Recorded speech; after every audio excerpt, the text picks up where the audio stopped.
3장 1절부터 4절까지의 말씀 우리 김종숙 집사님이 우리말로, 조안이 영어로 봉독해 주시겠습니다. 봉독하겠습니다. 내 아들아, 나의 법을 잊어버리지 말고 내 마음으로 나의 명령을 지키라. 그리하면 그것이 내가 장수하여 많은 해를 누리게 하며 평강을 더하게 하리라. 인자와 진리가 내게서 떠나지 말게 하고 그것을 내 목에 매며 내 마음판에 새기라. 그리하면 내가 하나님과 사람 앞에서 은총과 귀중히 여김을 받으리라. 아멘. 아멘. Bible reading, Proverbs chapter 3, verse 1 to 4. My son, do not forget my teaching, but keep my commands in your heart, for they will prolong your life many years and bring you prosperity. Let love and fulfillment never leave you. Bind them around your neck, write them on the tablet of your heart. Then you will win favor and a good name in the sight of God and a man. Amen. 오늘 말씀의 본문에 우리가 한번 함께 집중을 해본다면, 오늘 본문은 원래 3장 1절부터 10절까지를 준비했습니다. 그래서 여러분들이 이해하기 쉽게 1절부터 4절까지만 봉독을 했습니다만, 제가 오늘 전해드릴 말씀은 1절부터 10절까지의 내용을 가지고 하나님을 신뢰하는 감사라고 하는 제목으로 하나님의 은혜를 함께 나눠보기를 원합니다. 추수감사절의 의미를 우리는 너무나도 잘 알지요. 하나님 앞에 영광 돌리고 한 해 동안 지켜주신 그 은혜를 감사하는 절기이기 때문에, 지난 주일날 말씀드렸던 설교의 내용처럼 이 추수감사주일은 하나님께서 내게 베풀어 주신 그 은혜를 하나님 앞에 가장 좋은 것으로, 가장 최고의 것으로 내 모든 열정을 다 드려서 하나님 앞에 감사를 드리는 절기인 것을 설명을 드렸습니다. 그렇다면 우리의 삶에 있어서 성도로서의 진정한 감사의 삶이 어떤 것인가를 오늘 잠언서 3장 1절부터 10절까지를 통해서 우리가 감사의 삶을 하나님 앞에 드리는 그런 삶의 모습을 설명을 해주고 있습니다. 이 말씀을 드리기 전에 감사란 무엇인가를 한번 생각해 볼 수 있는 시간을 갖기를 원합니다. 저는 2014년도에 감사의 의미가 뭐냐라고 하는 것에 대해서 문자적인 의미를 설명드렸던 일이 기억이 납니다. 감사라고 하는 것은 느낄 감자와 살해할 사자입니다. 영어로는 Thanksgiving이라고 이야기를 합니다. 내 감사의 마음을 전달하는 것. 누구에게? 하나님께. 한문적인 의미나 영어의 의미나 같은 의미를 가지고 있습니다. 내가 감사하는, 고맙게 여기는 마음을 살해하는 것, 전달하는 것, 이것이 바로 감사라고 하는 겁니다. 그러면 그 감사의 대상은 누구입니까? 바로 하나님이라고 하는 겁니다. 하나님께 내 감사의 마음을 드리고 하나님께 내 감사의 모든 감정을, 열정을 온전하게 드리는 것이 바로 이 감사의 진정한 의미라고 하는 겁니다. 그렇다면 감사의 대상이 하나님이시다면 감사의 표현은 무엇으로 드려져야 합니까? 바로 예배라고 하는 이 형식을 통해서 하나님 앞에 감사의 마음을 전달하는 겁니다. 바로 이 감사절이라고 하는 이 예배의 형식을 통해서 우리 하나님 앞에 내 마음을 온전하게 드릴 때 그 하나님께서는 그 모든 감사의 행위를 제사로 받아주시고 우리의 삶에 풍성한 복을 부어주시게 되는 것을 우리는 보게 된다라고 하는 겁니다. 구약시대에는 제가 여러분에게 여러 번 설명드렸던 것처럼 제사라고 하는 것을 통해서 짐승을 잡고 피를 뿌려서 고기에 살을 태워서 하나님 앞에 드리고 피를 뿌리고 속죄하는 이 제사의 형식이 우리에게는 주어졌고, 그것을 행해야만 하나님께서 받아주시는 것을 우리는 성경을 통해서 보고 배우고 알고 있습니다. 신약시대는 이 모든 제사를 완벽하게 완성하신, 율법을 완성하신 예수 그리스도의 십자가의 대속의 은혜를 힘입어 우리가 매 주일마다 하나님 앞에 감사의 예배를 드리는 것이지요. 이 구약시대의 제사와 은혜시대 신약시대의 제사의 핵심은 제가 분명히 요약해서 말씀을 드렸습니다. 바로 희생과 헌신이라고 하는 것이죠.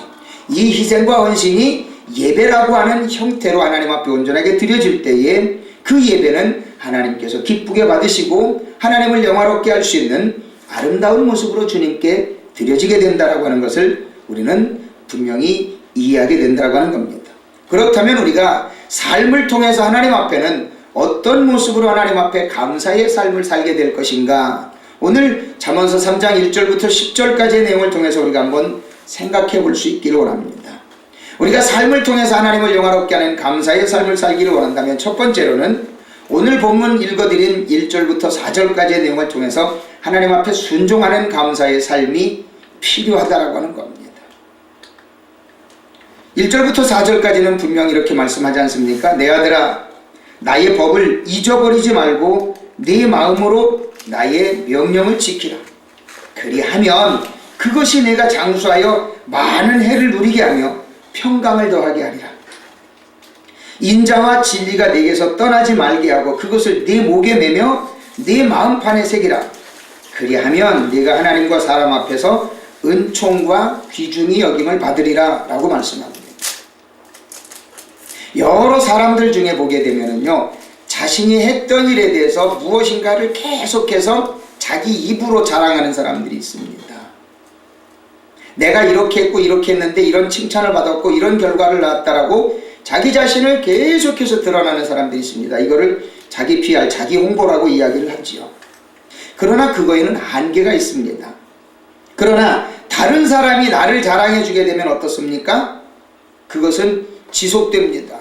그 사람은 원래 그런 사람이라고 생각이 되어지면서 그 칭찬의 효과가 오래 지속되어지죠. 자기 스스로가 홍보하는 것보단 훨씬 효과가 있다라고 하는 겁니다.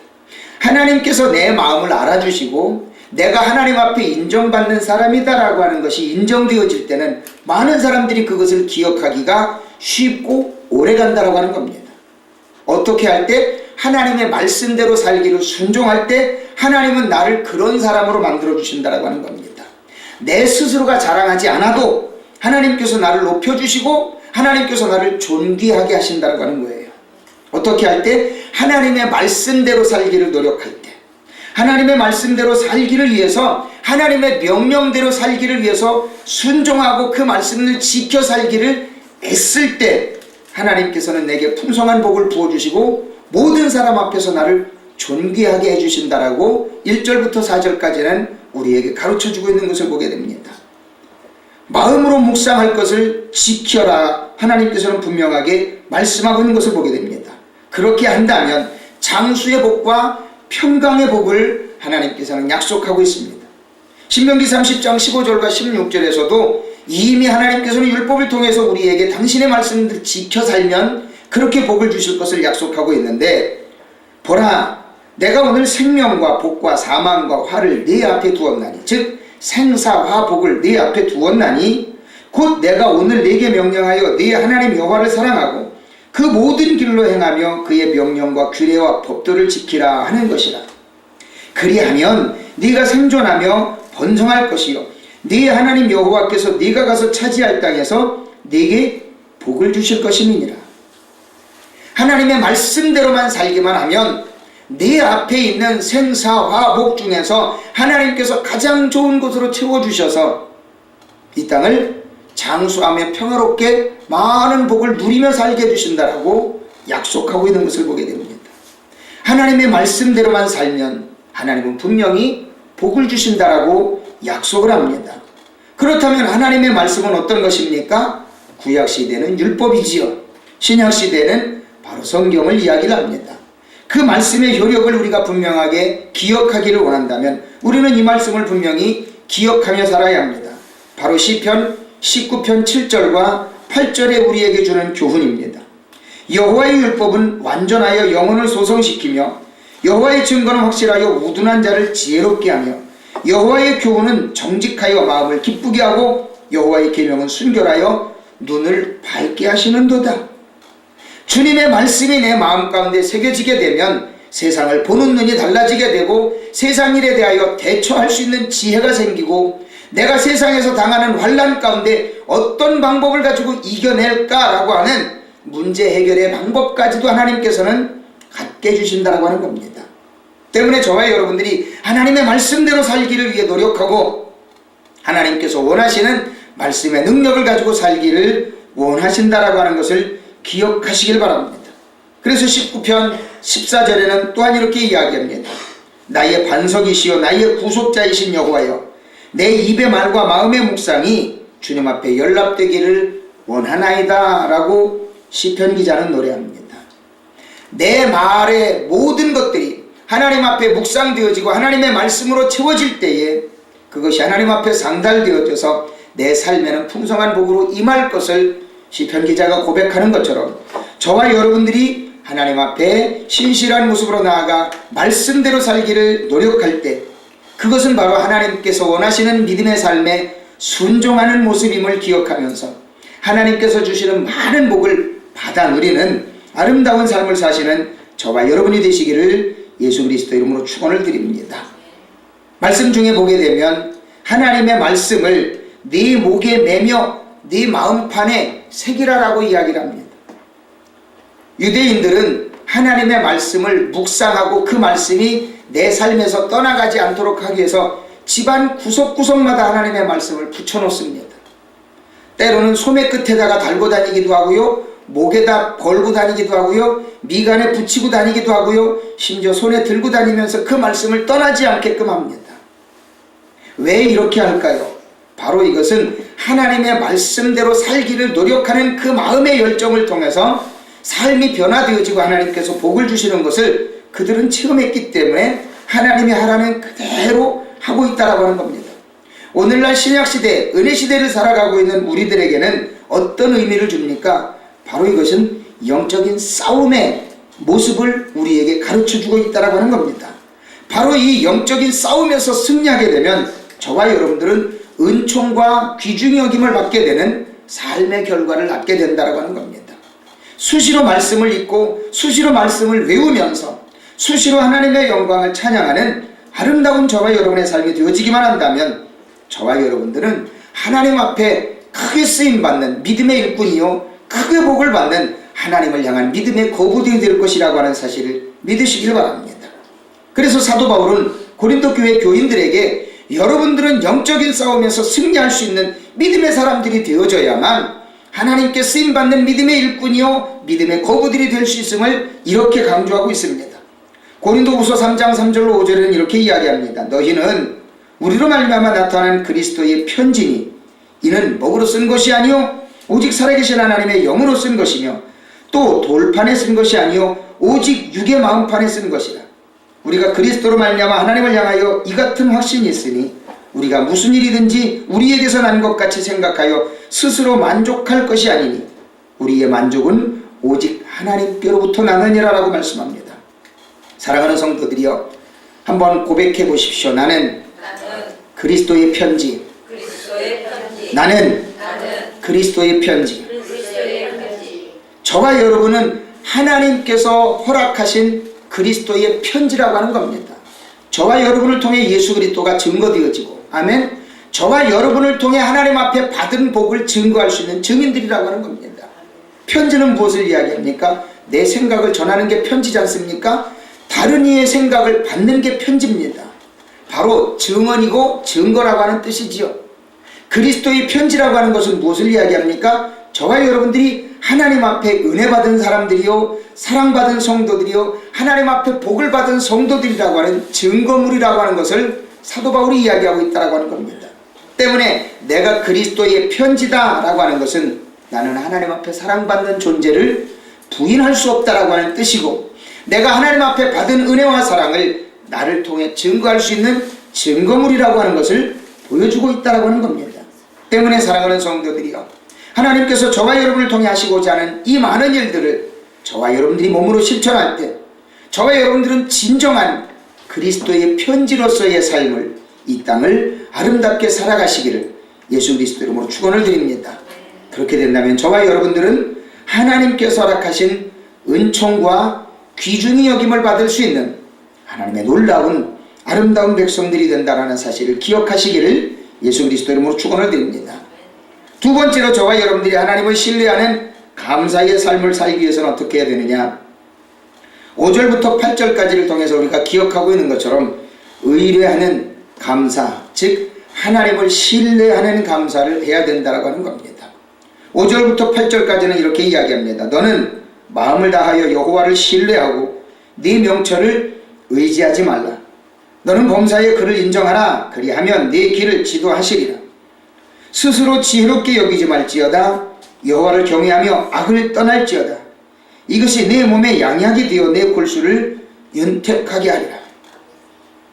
하나님은요, 저와 여러분이 삶의 모든 방식 속에서 어떤 생각을 가지고 있느냐에 따라서 우리의 삶의 결과가 달라질 것을 이야기하고 계신다고 하는 겁니다.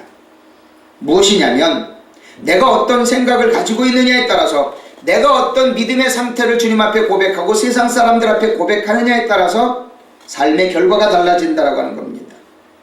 마음을 다해서 여호와를 신뢰하고 네 명철을 의지하지 말라. 더 쉽게 말씀드리면 내 뜻대로, 내 생각대로, 내 고집대로, 내 판단대로, 내 경험대로 살 것이 아니라 하나님이 원하시는 방법, 하나님이 원하시는 생각, 그것을 깨달아 알기를 애쓰라고 하는 겁니다. 많은 사람들이 세상을 살다 보면 의지하는 것이 있어요. 뭐냐면 세상적인 지식, 세상적인 경험, 세상적인 학문, 세상적인 모든 바탕, 세상적인 배경들을 의지하려고 합니다.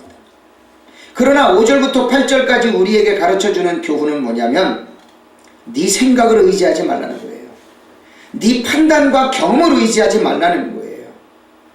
오직 하나님께 지혜를 구하고 하나님의 능력을 구하라라고 이야기를 합니다. 그러기 위해서는 어떻게 돼요? 하나님을 신뢰해야 된다는 거예요. 하나님을 의지해야 된다는 거예요. 그렇게 해야만 하나님께서 내게 주시는 것들을 내 것으로 받아 누릴 수 있게 된다라고 하는 겁니다. 여러분 생각해 보십시오. 쉬운 이해를 하게 되면 부모가 아이들을 데리고 길을 갑니다. 그 아이를 데리고 길을 가는데 그 아이가 혼자 가면서 자기가 하고 싶은 것 마음껏 하게 되면 그 아이는 어떻게 됩니까? 때로는 넘어질 수도 있게 되고 흙탕물에 넘어질 수도 있고요. 잘못하면 온 몸을 버릴 수도 있고 몸을 다칠 수도 있습니다. 그러나 부모의 손을 잡고 부모의 말을 듣고 부모가 하라는 대로 하게 되면 그 아이는 길을 안전하게 갑니다. 쉽게 설명드리면 이렇다라고 하는 겁니다. 그러면 아이고 목사님, 그러면 우리가 애기라는 거예요? 애기라고 여러분을 비하하자고 하는 이야기가 아니라 여러분의 인생에 있어서의 진정한 삶의 복을 누릴 수 있는 방법이 그러한 비유와 같다라고 하는 겁니다. 우리의 인생을 인도해 주시는 분이 하나님이시기 때문에 그 하나님 앞에 내 인생을 맡기는 것, 그것이 바로 하나님을 신뢰한다라고 하는 의미입니다. 때문에 내 생각, 내 고집, 내 판단, 내 경험대로 인생을 살아가게 될 때는 실패할 가능성이 그만큼 많지만 하나님을 의지하고 하나님의 명철을 의지한다면 우리는 실패할 확률이 그만큼 적어지고 하나님께서 주시는 복을 내 것으로 누릴 수 있게 된다라고 하는 것을 설명하고 있다라고 하는 겁니다. 그렇다면 성도로서 우리가 하나님 앞에 이러한 신뢰하는 삶을 살기 위해서 우리는 어떻게 해야 되느냐? 오늘 5절부터 8절까지를 통해서 세 가지의 방법을 가르쳐 줍니다. 그게 뭐냐면 5절에서 말씀하고 있는 것처럼 여호와를 신뢰하라는 겁니다. 여호와 하나님을 믿고 의지하라고 하는 겁니다. 시편 37편 3절부터 6절까지는 우리에게 이렇게 가르쳐 주지요. 여호와를 의리하고 선을 행하라. 땅에 머무는 동안 그의 성실로 먹을거리를 삼을지어다. 또 여호와를 기뻐하라. 그가 내 마음의 소원을 내게 이루어 주시리로다. 네 길을 여호와께 맡기라. 그를 의지하면 그가 이루시고 내 의를 빛같이 나타내시며 내 공의를 정오의 빛같이 하시리로다. 하나님을 의지해야만 내가 원하는 모든 것들을 갖게 되고 내 마음 가운데 있는 모든 소원을 하나님께서 이루어 주신다라고 하는 거예요. 그것이 바로 하나님을 신뢰하는 방법의 결과임을 우리에게 가르쳐 주지요. 그래야만 내가 가지고 있는 생각, 내가 가지고 있는 그 꿈, 하나님께 합당하게 되어질 때에 그 꿈이 온전하게 이루어지는 역사가 있게 된다는 겁니다. 그것이 커질 때는 그것을 기적이라고까지 표현을 하는 것입니다. 남들이 할 수 없는 것 하나님께서 해주실 때 그것이 내게는 기적이요, 많은 사람들이 볼 때는 하나님의 살아계심을 증거할 수 있는 증거가 되기도 한다고 하는 겁니다. 하나님을 신뢰하는 감사의 두 번째를 한번 생각해 본다면 6절에 말씀하고 있는 것처럼 하나님을 인정하라는 겁니다. 여호와를 인정하라는 겁니다. 하나님께서 하시는 일이 내 생각과 안 맞고 내 의지와 내 목표와 안 맞으면 하나님 왜 그러세요? 내가 하나님을 위해서 뭔가를 좀 해보겠다는데 왜 하나님 안 들어주세요? 라고까지 하나님 앞에 반발하는 분들도 있습니다. 그러나 그런 분들의 그런 생각은 왜 일어날까요? 하나님의 생각보다 자기의 생각이 우선되니까 그런 의문을 갖게 되고 하나님께 그런 항변을 하게 된다는 겁니다. 그러나 하나님을 정말로 신뢰하는 감사는 하나님을 인정하는 겁니다. 하나님께서 하시는 일에 순복하는 겁니다. 그것이 바로 하나님을 기쁘시게 하는 것이고 하나님을 신뢰하는 감사의 삶을 살게 된다는 겁니다. 역대상 28장을 보게 되면 다윗이 이제 생을 마감할 때가 됩니다. 생을 마감할 때가 됐는데 생을 마감하는 과정에서 다윗은 하나님 앞에 성전을 지어드릴 소망을 가지고 하나님 앞에 성전을 짓겠다고 하나님 앞에 소원을 합니다. 그러자 하나님께서는 선지자를 통해서 네가 하나님 앞에 성전을 지을 것은 아니다라고 이야기를 합니다. 왜? 다윗은 전쟁을 하느라고 많은 피를 흘렸기 때문에 하나님께서는 그 피 흘린 손을 통해서 하나님께 성전을 지은 것을 하나님은 원치 않으십니다. 그래서 하나님은 선지자를 통해서 다윗에게 단도직입적으로 응답을 하시죠. 너는 네 손으로 피를 많이 흘렸기 때문에 너는 성전을 지을 수 없다. 그 대신 네 아들 솔로몬의 손에 의해서 성전을 짓기를 원한다라고 응답을 하십니다. 그러면 다윗은 항변할 수 있어요. 하나님, 내가 하나님의 일을 하겠다고 전쟁을 했지 내 유익을 위해서 전쟁했습니까? 하나님이 하라고 해서 한 전쟁이고 하나님이 하라고 해서 하는 전쟁을 통해서 피를 흘렸는데 내가 하고 싶어서 했습니까? 하나님이 하라고 해서 했는데 왜 내가 하나님을 향해서 성전을 짓겠다는데 하나님 왜 허락을 안 하십니까? 라고 항변을 할 수 있어요. 그러나 다윗은 항변하지 않았습니다. 하나님이 하라는 전쟁을 해서 피를 흘렸고 이스라엘을 세웠습니다. 근데 하나님은 네 손 갖고 내가 성전 받고 싶지 않다라고 이야기할 때 다윗은 순복합니다. 보통 사람들 같으면 항변할 수 있어요. 내가 하나님을 위해서 이제까지 살았는데 왜 하나님 꼭 이렇게 돼야 됩니까? 내가 하나님을 위해서 살아야 되는데 왜 내가 하나님을 위해서 하고자 하는 이 모든 것들을 하나님은 막으십니까? 라고 항변할 수 있습니다. 그러나 다윗은 결코 항변하지 않습니다. 하나님께서 원하실 때 순복합니다. 그러면서 그것을 솔로몬에게 넘겨줍니다. 아들 솔로몬에게 넘겨주면서 당부를 합니다. 어떤 당부를 하느냐면 역대상 28장 9절에 이렇게 이야기합니다. 내 아들 솔로몬아, 너는 네 아버지의 하나님을 알고 온전한 마음과 기쁜 뜻으로 섬길지어다. 여호와께서는 모든 마음을 감찰하사 모든 의도를 아시나니 네가 만일 그를 찾으면 만날 것이요 만일 네가 그를 버리면 그가 너를 영원히 버리시리라. 너무나도 의미 있는 말씀입니다. 다윗은 솔로몬에게 너 아버지의 하나님 그분을 기억해라. 그리고 그분이 하고 있는 것의 모든 것에 대해서 인정하고 순종해라. 왜냐하면 그 하나님은 우리의 모든 것을 다 알고 계시는 하나님이시기 때문에 그분을 믿고 따르면 그분을 찾으면 만나주실 것이지만 네가 만약에 그 하나님을 안 찾으면 너는 버림받을 거다라고 이야기를 합니다. 이 경험이 어디에서 나왔을까요? 하나님이 원하시는 것을 다 했음에도 불구하고 하나님께서 원치 않는 것은 결코 해서는 안 된다는 것을 평생을 통해서 깨달은 다윗입니다. 그렇기 때문에 성전 건축이라고 하는 거룩한 뜻, 하나님께서 너무도 기뻐하실 만한 뜻, 어느 누가 봐도 이것이 하나님의 뜻이라는 것을 너무나도 잘 알 수 있는 그 사실 앞에 하나님은 거부합니다. 그러나 하나님의 그 거부마저도 다윗은 순종합니다. 이것을 다윗은 너무나도 신실하게 경험했기 때문에 아들 솔로몬에게 그것을 당부합니다. 저는 요즘 가슴 아픈 소식을 들었어요. 1년에 대한민국에서 1년에 교회를 짓다 말고 경매를 당하는 교회, 지어놓고 은행 빚을 감당하지 못해서 경매 당하는 교회들이 1년에 100여 개 정도가 된답니다. 원인은 하나예요. 교회를 무리해서 짓는 겁니다. 그 담임 목사님들이 믿음이 부족해서 그럴까요?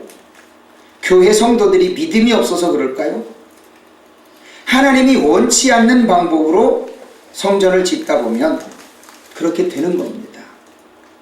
이것이 하나님의 뜻인가 아닌가를 구분할 수 있어야 합니다. 그런데 그런 과정에서 득을 보는, 어부지리의 득을 보는 부류들이 어떤 부류들일까요? 이단 교회들이 그런 교회들을 낚아채 갑니다.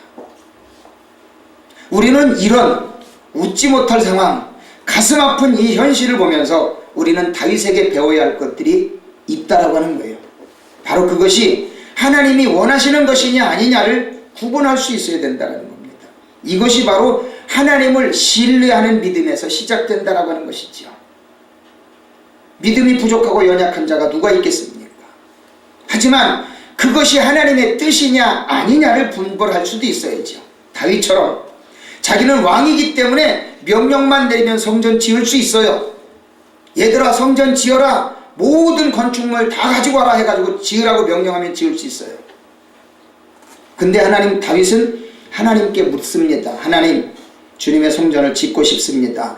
선지자에게 하나님께 그 의견을 물어주십시오라고 부탁을 합니다. 그러자 선지자는 하나님께 기도합니다. 하나님은 안 된다라고 응답하십니다. 선지자는 다윗에게 하나님의 응답을 이야기합니다. 다윗은 순종합니다. 오늘날의 많은 교회들이 이러한 진리를 깨닫지 못하는 경우가 많다라고 하는 거지요.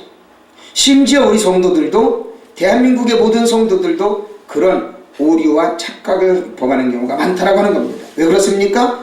하나님의 뜻을 모르고 하나님을 신뢰하지 않기 때문에 이런 실수를 한다라고 하는 결과입니다.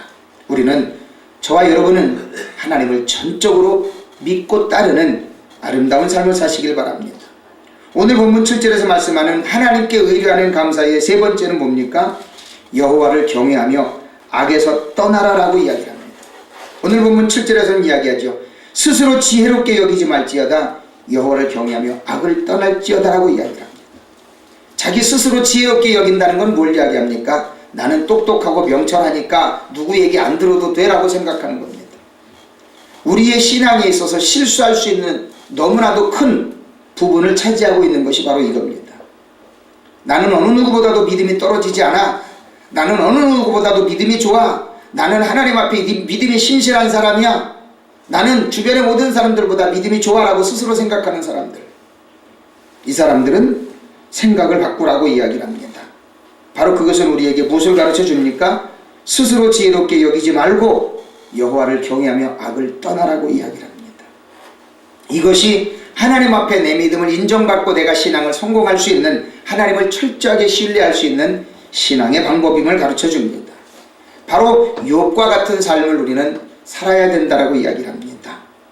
욥기서 1장 1절부터 5절까지는 욥의 신앙을 보여줄 수 있는 가장 좋은 방법이 있습니다. 욥기서 1장 1절부터 5절까지는 이렇게 기록합니다. 우스 땅에 욥이라 불리는 사람이 있었는데 그 사람은 온전하고 정직하여 하나님을 경외하며 악에서 떠난 자더라. 그에게 아들 7과 딸 3이 태어나니라. 그의 소유물은 양이 7천이요 낙타가 3,000마리요 소가 500마리요 암나귀가 500마리이며 종도 많이 있었으니 이 사람은 동방 사람 중에 가장 훌륭한 자라. 그의 아들들이 자기 생일에 각각 자기의 집에서 잔치를 베풀고 그의 누이 3명도 청하여 함께 먹고 마시더라. 그들이 차례대로 잔치를 끝내면 욥이 그들을 불러다가 성결하게 하되 아침에 일어나서 그들의 명수대로 번제를 드렸으니 이는 욥이 말하기를 혹시 내 아들들이 죄를 범하여 내 마음으로 하나님을 욕되게 하셨을까 함이라. 욥은요 아들 7 있고 딸이 3이 있습니다. 10명입니다. 얼마나 부자인지 양과 말과 소와 나귀가 수천 마리 수백 마리씩이에요. 그만큼 부자입니다. 그러니 그거를 관리하는 종들도 수백 명이지 않겠습니까?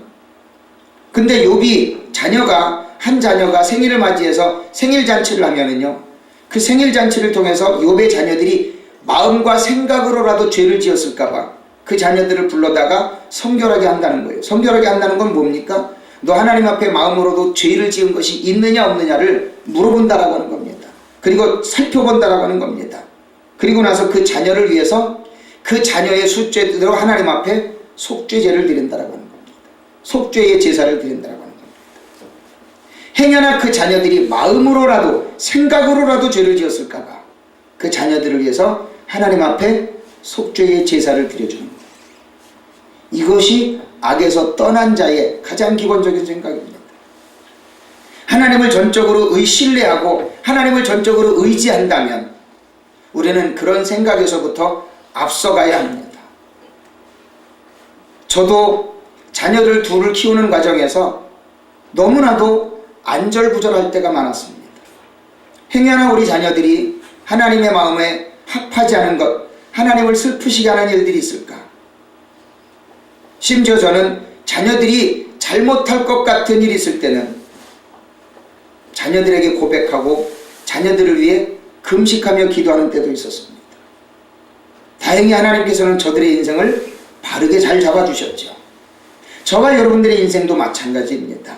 하나님 앞에 악에서 떠나도록 하나님의 의와 진리 안에서 떠나지 않도록 악에서 떠나고 하나님의 의와 진리 안에 살 수 있도록 그들을 위하여 기도해 줄 수 있는 하나님 앞에 신실한 부모로서의 아름다운 모습을 보여주는 그러한 삶을 살 때 하나님을 신실하게 의뢰하고 의지하는 그러한 삶을 살게 될 것을 믿으시기를 예수 그리스도의 이름으로 축원을 드립니다. 세 번째로 하나님을 신뢰하는 감사의 삶은 무엇일까요? 오늘 9절부터 10절까지를 이야기하는 내용을 통해 보게 되면 공경하는 감사가 필요하다라고 하는 겁니다. 공경은 무엇을 이야기합니까? 바로 그것은 거룩한 두려움을 가지고 모시는 것, 섬기는 것을 공경이라고 이야기를 합니다. 9절부터 10절까지는 이렇게 이야기하죠. 네 재물과 네 소수한물의 처음 익은 열매로 여호와를 공경하라.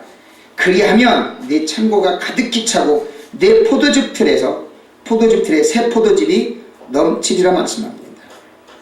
하나님을 섬길 때는 첫 소득으로 여호와를 공경하라는 겁니다. 그렇게 할 때 생활과 생업에 하나님은 복을 주신다라고 하는 겁니다. 저희 어머님은 좀 노골적이셔요. 노골적이셔가지고 제가 빈손으로 어머니를 뵈러 가면 너는 왜 네 엄마한테 오면서도 빈손으로 오냐 노골적으로 이야기를 하셔요. 우리 어머니는 좀 직설적이셔요. 그래서 제가 어머니를 뵈러 갈 때는 꼭 가능하면 집사람과 꼭 동행해서 갑니다. 왜냐하면 제가 행여나 혼자가 가게 되면 제가 집사람과 사이가 나빠서 혼자 온 줄로 어머니는 오해하실 수 있거든요. 그래서 가능하면 정 급한 일 아니면 꼭 함께 갑니다. 그래서 어머니한테 오해를 안 받으려고. 그리고 갈 때 꼭 빈손으로 안 갑니다. 어머니 섭섭하게 안 하려고. 행여나 우리 자녀들이 혹시라도 할머니를 뵈러 간다고 혼자 가게 되면 꼭 이럽니다. 너 빈손으로 가지 말라. 할머니 섭섭해 하신다. 이게 하나님과 우리와의 관계에 있어서도 잊지 말아야 할 부분들입니다. 그 대신 부모에게 사갈 때는 가장 좋은 것 사갑니다. 부모에게 흠 있는 것, 깨진 것, 썩은 것 가져가면 부모의 마음이 기쁘시겠어요? 아니죠. 우리가 하나님 앞에 드릴 때도 마찬가지입니다. 내가 부모에게 좋은 것, 귀한 것 드리는 것은 내 부모를 귀하게 여기고 내 부모를 귀하게 생각하니까 그렇게 드리는 겁니다. 마찬가지로 하나님께도 가장 귀한 것을 드리는 습성을 가져야 합니다. 그것은 바로 하나님의 존귀함을 인정하는 거고 하나님께서 내 삶의 주인임을 인정하는 내 삶의 모습입니다. 그렇기 때문에 하나님께서는 노골적으로 우리에게 가르쳐 주셔요. 그것이 뭡니까? 출애굽기 23장 19절 바로 34장 26절과 같은 내용이지요. 네 토지에서 처음 거둔 열매에 가장 좋은 것을 가져다가 너희 하나님 여호와의 전에 드릴지니라. 너는 염소 새끼를 그 어미의 저주로 삼지 말지니라. 가장 좋은 것을 하나님 앞에 드리는 것은 삶의 모습입니다. 염소의 고기를 이 어미의 저주로 삼지 말라는 것은 윤리적인 것을 교훈하는 겁니다. 하나님 앞에 나의 가장 좋은 것, 나의 가장 귀한 것을 드리는 것은 무엇을 의미하는 겁니까? 하나님이 내 삶에 가장 존귀한 분이라는 것을 인정하는 겁니다. 가장 좋은 것 내가 먹어도 되지요. 심지어 그거 팔아서 좋은 값에 수익을 올려도 되지요. 하지만 그렇지 않고 하나님 앞에 드리는 이유는 뭡니까? 하나님이 내 삶의 주인이라는 것을 인정하는 겁니다. 그럴 때 하나님께서는 내 삶의 그런 모습을 보고 내가 가장 귀중하게 여기는 그것을 하나님 앞에 드린 것보다 더 이상의 것을 하나님은 나에게 주신다라고 약속하는 겁니다.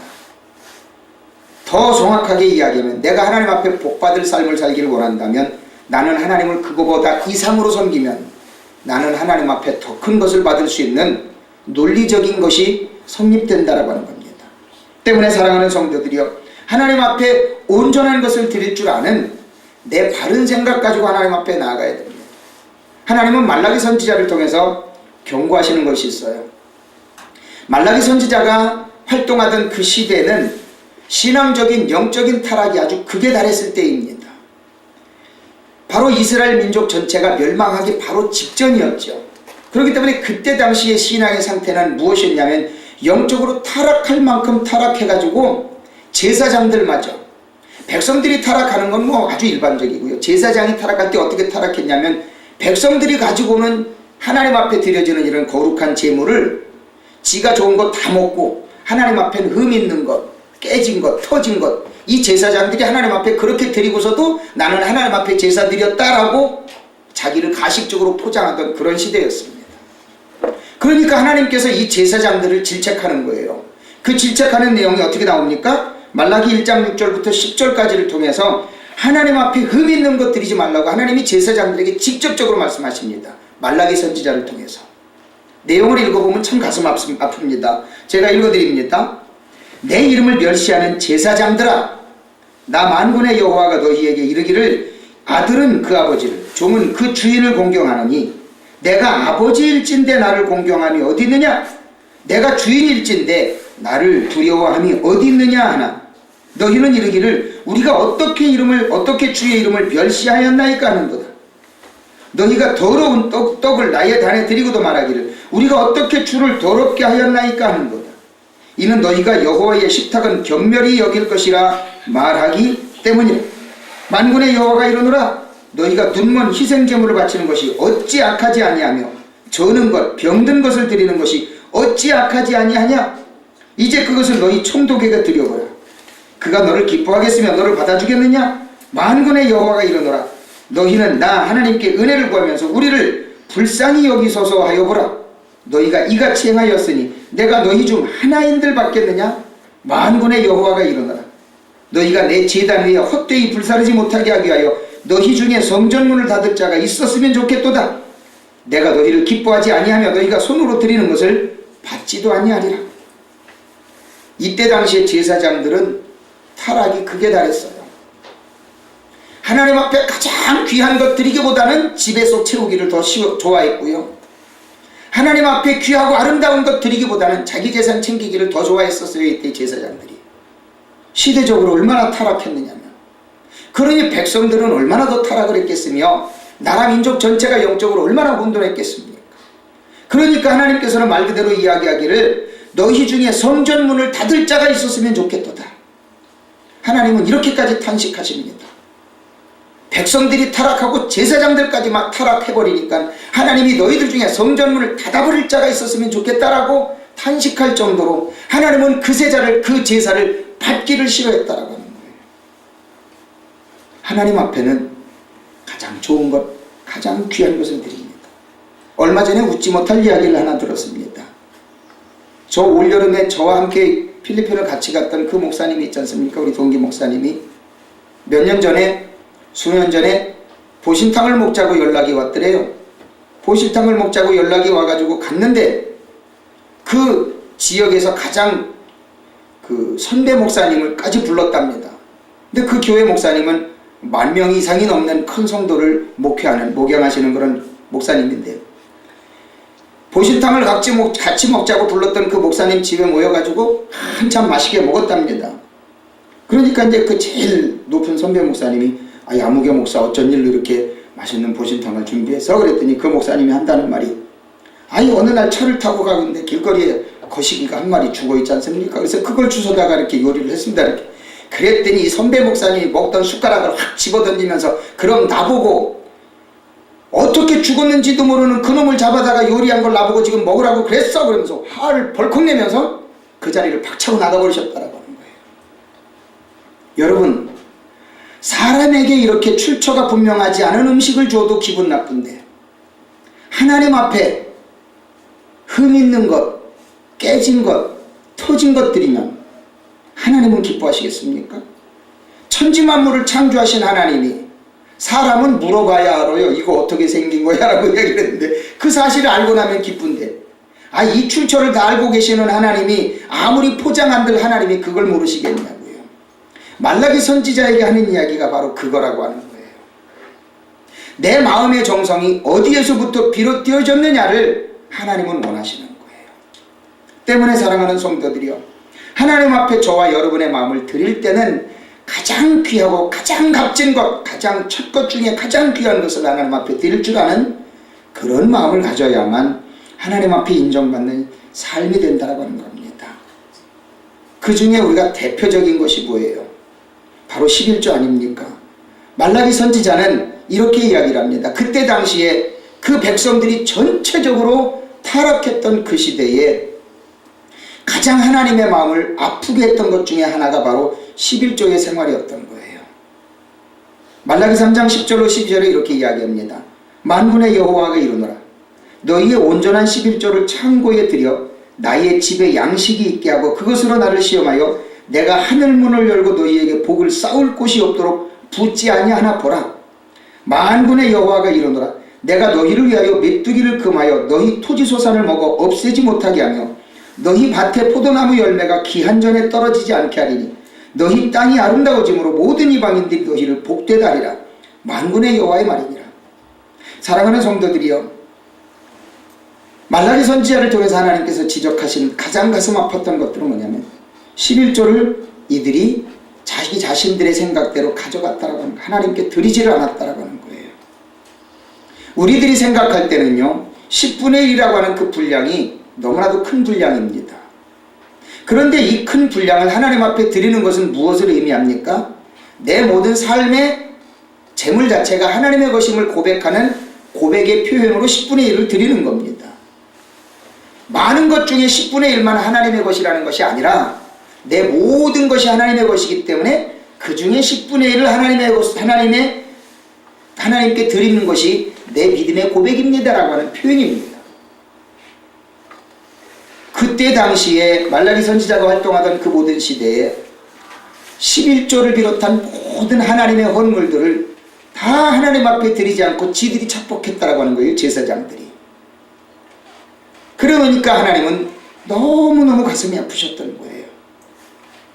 하나님을 향한 믿음의 고백, 하나님을 향한 신앙의 가장 큰 표현인 이 11조를 하나님 앞에 드리지 않고 자기들이 먹어치운 이 제사장들을 향해서 하나님은 질책하면서 하시는 말씀이 있어요. 하나님께서 허락하신 그 온전한 11조를 하나님의 하늘 창고에 쌓으라는 거예요. 그리고 하나님의 집에 그것을 가득 채워서 하나님을 기쁘시게 하라는 거예요. 바로 그것은 무엇을 이야기합니까? 시편 50편에 지난주에 말씀드렸던 설교 내용 중에 하는 것처럼 하나님이 가진 것이 없어서 우리에게 그것을 요구합니까? 하나님이 배가 고파서 성도들의 것을 빼앗아 가겠다는 이야기가 아닙니다. 우리의 믿음을 보고 그 믿음의 분량대로 하나님은 우리에게 도로 채워주실 것이라고 하는 거예요. 그것이 바로 하늘 창고라고 하는 표현입니다. 하나님의 창고, 하늘 창고, 하늘 양식이라고 하는 그 표현에 내 믿음이 부합하면 하나님은 내가 생각하고 꿈꾸는 이상의 것으로 하나님은 부어주신다라고 하는 겁니다. 그것이 바로 하늘 창고, 하늘 양식의 개념이라고 하는 겁니다.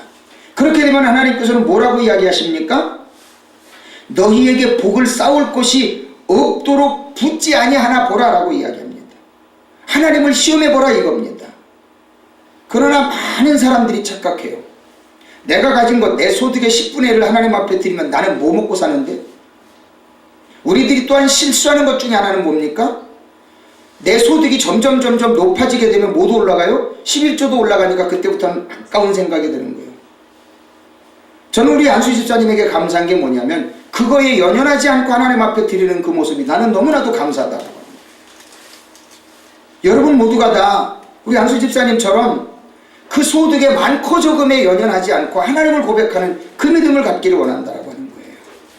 그러면 하나님은요, 우리들이 생각하고 있는 그 이상의 것들을 넘치도록 부어주신다고 합니다. 많은 분들이 우리의 삶을 통해서 하나님 앞에 믿음을 고백할 때 실수할 수 있는 이 부분들 절대 실수하지 마시고 하나님 앞에 나아가셔서 믿음을 인정받으시길 바랍니다. 저와 여러분들이 11조라고 하는 이 개념은 하나님 앞에 내가 복을 받나 안 받나, 하나님께서 나를 시험해 보라라고 하는 하나님의 명령이에요. 담임 목사의 얘기가 아니에요. 너희에게 쌓을 것이, 복을 쌓을 곳이 없도록 붙지 않나 봐라. 이게 하나님의 방법이에요. 하나님의 명령이고, 이것을 저와 여러분들이 실천해 봄으로 인해서 하나님 앞에 큰 복을 받을 수 있는, 하나님을 진정으로 공경할 수 있는 아름다운 삶을 사시는 저와 여러분이 되시기를 예수 그리스도의 이름으로 축원을 드립니다. 결론을 말씀드립니다. 사랑하는 성도들이여, 저와 여러분들은 진정으로 하나님을 신뢰하는 감사의 삶을 산다면 그것은 어떤 삶입니까? 환난에서 건져주시는 삶입니다. 우리가 하나님을 전적으로 신뢰하면 저와 여러분은 내가 어떤 환난을 당하든지 하나님은 그 삶에서 건져주십니다. 그게 시편 50편 14절과 15절에는 정확하게 기록되어져 있어요. 감사로 하나님께 제사를 드리며 지존하신 이에게 네 소원을 갚으며 환난 날에 나를 부르라. 내가 너를 건지리니 내가 나를 영화롭게 하리라. 하나님 앞에 감사의 제사를 온전하게 드리면서 지존하신 이에게 우리의 소원을 갚는 거예요. 내가 하나님 앞에 이렇게 신앙생활 하겠노라라고 소원했던 것을 그대로 실천하면서 환난 날에 어려움 당할 때 하나님 앞에 기도하면 하나님은 반드시 나를 건져주시고 그 일로 인해서 당신이 영화롭게 된다라고 하는 겁니다. 단순하게 나를 환난에서 건져주는 것으로 끝나는 것이 아니라 나를 환난에서 건져줌으로 인해서 당신이 영광받겠다, 그겁니다. 때문에 저와 여러분들이 하나님 앞에 감사의 삶을 사는 것 자체가 결과적으로는 뭐예요? 하나님이 영광받으시는 삶이라는 겁니다. 하나님께 감사의 삶을 살면 나는 풍요로운 삶을 살게 되고 하나님은 영광받으시게 되고 하나님이 살아계신 것이 증거되어지니까 여러분들이 그렇게 삶으로 인해서 하나님께 영광 돌리시길 바랍니다. 그래서 시편 50편 23절에는 감사로 제사를 드리는 자가 나를 영화롭게 하나니 그의 행위를 옳게 하는 자에게 내가 하나님의 구원을 보이리라 말씀합니다.